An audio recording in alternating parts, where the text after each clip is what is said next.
विद्यार्थी मित्रों, मैं प्राध्यापक डॉक्टर यशवंत डी मेश्राम, सेठ केसरीमल पोरवाल महाविद्यालय कामठी,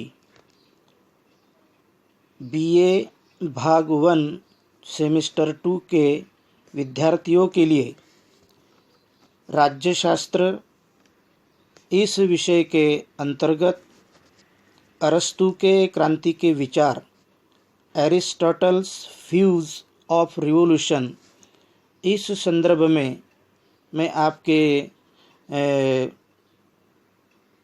लिए अरस्तु के क्रांति के विचार को लेकर आया हूँ। तो इस संदर्भ में मैं बताना चाहूँगा कि इस दुनिया में गुरु और शिष्य की परंपरा हमें हजारों वर्ष पूर्व से ही दिखाई देती है। ग्रीक देश का महान तत्वज्ञानी सोक्रेटिस के पहले तथागत भगवान बुद्ध के बाद वह पैदा होता है। उसके बाद वो भगवान बुद्ध के एक वाक्य से प्रभावित होता है। वह वाक्य है नो दाय सेल्फ। नो दाय सेल्फ का अर्थ होता है खुद ही का प्रकाश स्वयं बनो। यह वाक्य से सोक्रेटिस प्रभावित होता है। इसी वजह से वह भगवान बुद्ध का शिष्य बनना उसने स्वीकृत किया था। उसके बाद यह गुरु शिष्यों की परंपरा चलती ही रही है।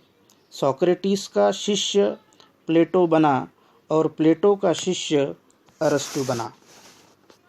अरस्तु यह प्लेटो का महान शिष्य बना। महान इसलिए कि उसको राजनीति विज्ञान का पितामह भी कहा गया है। उसका जन्म ग्रीक के स्टैगिरा नामक नगर में ईस्वी सन पूर्व 384 में हुआ था तथा अरस्तु की मृत्यु ईस्वी सन पूर्व 322 में हुई थी। अरस्तु ने लगभग 400 ग्रंथ लिखे हैं। उनमें प्रमुख ग्रंथ के तौर पर the politics, the constitution, dialogue on philosophy, lectures on metaphysics, Eudemus, rhetorics और इथिक्स, यह उसके महत्वपूर्ण ग्रंथ बताए जाते हैं। अरस्तु ने 158 देशों के संविधानों का अध्ययन भी किया था। वह व्यवहारवादी, वास्तववादी, तार्किकवादी तथा शास्त्र शुद्ध विचारक होने की वजह से उसके विचारों को लोग लोहा मानते थे। विद्यार्थी मित्रों, मैं अभी उसका प्रास्ताविक बताने के बाद में उसके जो क्रांति के संदर्भ में जो विचार है उसके उपलक्ष्य में उस पर प्रकाश डालने की कोशिश करूंगा।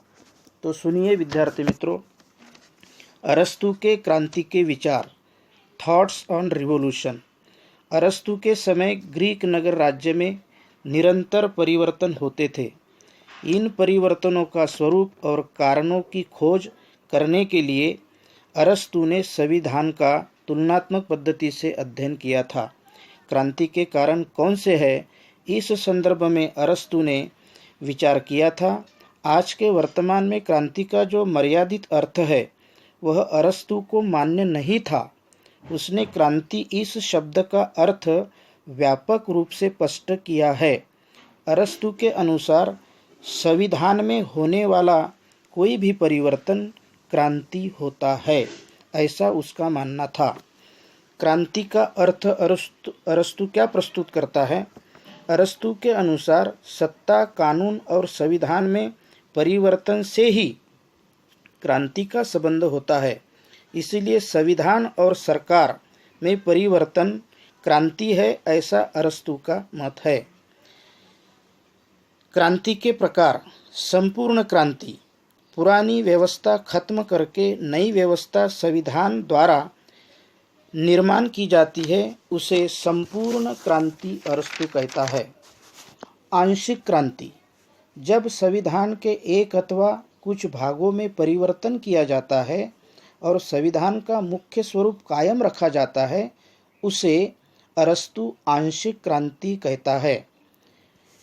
व्यक्ति विशेष क्रांति, संविधान में कोई भी परिवर्तन ना करते हुए शासन व्यवस्था के व्यक्ति अथवा समूह को बर्खास्त करके परिवर्तन किया जाता है तो उसे व्यक्ति विशेष क्रांति अरस्तु कहता है। उदाहरण के स्वरूप में जर्मन की क्रांति। वर्ग विशेष क्रांति, एक वर्ग की सत्ता दूसरे वर्ग को दी जाती है, उसे वर्ग विशेष क्रांति कहा जाता है। अमीर, मध्यम अथवा गरीब का संबंध अरस्तु ने इसमें स्पष्ट कर दिया है। उदाहरणार्थ दक्षिण अफ्रीका की क्रांति। हिंसक क्रांति, जब राजनीतिक व्यवस्था में परिवर्तन करने के लिए संघर्ष अथवा शस्त्र का उपयोग किया जाता है तो उस क्रांति को हिंसक क्रांति कहा जाता है। उदाहरणार्थ रूस की क्रांति। रक्तविहीन क्रांति, जब राजनीतिक व्यवस्था में परिवर्तन करने के लिए संघर्ष अथवा शस्त्र का उपयोग ना करते हुए निर्वाचन पद्धति का उपयोग किया जाता है तो उस क्रांति को रक्तविहीन क्रांति कहा जाता है।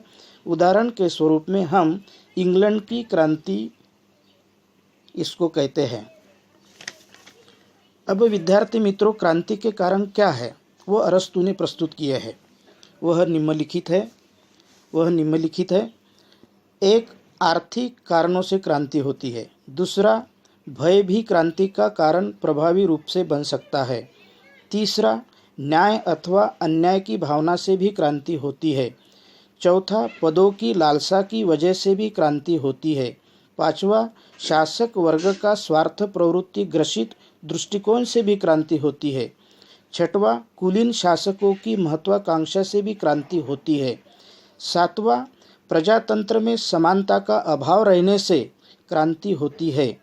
आठवां, विषम भौगोलिक स्थिति से भी क्रांति निर्मित हो सकती है।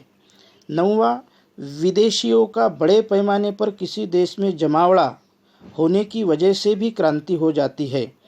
10वां, सामाजिक अंतर भी क्रांति को बढ़ावा प्रदान करता है। 11वां, आर्थिक असंतुलन से भी क्रांति को बल मिल सकता है। 12वां, मध्यम वर्ग के वर्चस्व के अभाव से भी क्रांति होती है। इन उपरोक्त कारणों से हर एक व्यवस्था में क्रांति का बिगुल बजाने में सहायता मिली है, ऐसा अरस्तु का विचार है। विद्यार्थी मित्रों, यही अरस्तु के क्रांति के कारण है। यह एक महत्वपूर्ण विषय है और इस विषय के ऊपर में आप ध्यान दीजिएगा। ये आपके परीक्षा के दृष्टि से, आपके करियर के दृष्टि से ज़्यादा महत्वपूर्ण है। धन्यवाद।